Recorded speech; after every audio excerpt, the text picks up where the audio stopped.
বরগুনায় রহস্যজনকভাবে নিহত স্বপন মোল্লা ও আকলিমা দম্পতির পরিবারের দুই শিশু কন্যা সন্তানের দায়িত্ব নিয়েছে জেলা জামায়াত। ৮ সেপ্টেম্বর বিকেলে বরগুনা জেলা জামায়াতে ইসলামীর আমির অধ্যাপক মাওলানা মোহাম্মদ মহিবুল্লাহ হারুন সহ জেলা জামায়াতে ইসলামীর অন্যান্য নেতৃবৃন্দ বরগুনা সদর উপজেলার ইটবাড়িয়া গ্রামের নিহত আকলিমার বাবার বাড়িতে যান। জানা গেছে, নিহত দম্পতির ৫ বছর বয়সী বড় মেয়ে সাদিয়া এবং ১.৫ বছর বয়সী হাফসানার জন্য আর্থিক সহায়তা তুলে দেন স্থানীয় জামায়াতের নেতারা। পরে এই দুই অসহায় শিশুকন্যার ভরণ পোষণের দায়িত্ব নেওয়ার ঘোষণা দেয় বরগুনা জেলা জামায়াতে ইসলামী।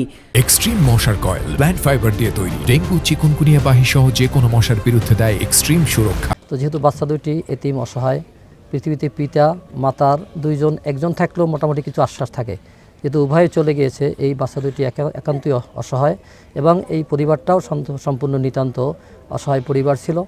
তো এই জন্য মানবতার সেবা একটি বড় ইবাদত।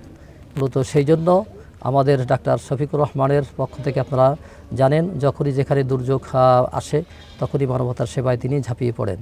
এবং এটা মূলত আমাদের ব্যক্তিগত উদ্দেশ্য নয়, এটা মূলত আমরা আল্লাহর জমিনে আল্লাহর কোরআনের আইন বাস্তবায়ন করার জন্য চেষ্টা করছি, তারই অংশ হিসাবে এই কাজটা আমরা করে থাকি।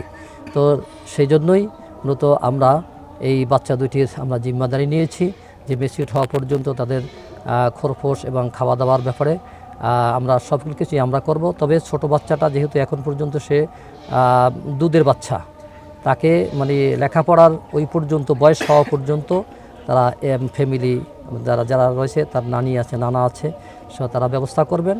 তারপরেও আমরা সেক্ষেত্রে তাকে আমরা মাঝে মাঝে খোঁজখবর নেব, যতটুকু পারি আমরা সহায়তা করব। যেমন আজকে আমরা তাকে কিছু সহায়তা করছি, আর ভবিষ্যতে আমরা এভাবে করার চেষ্টা করব।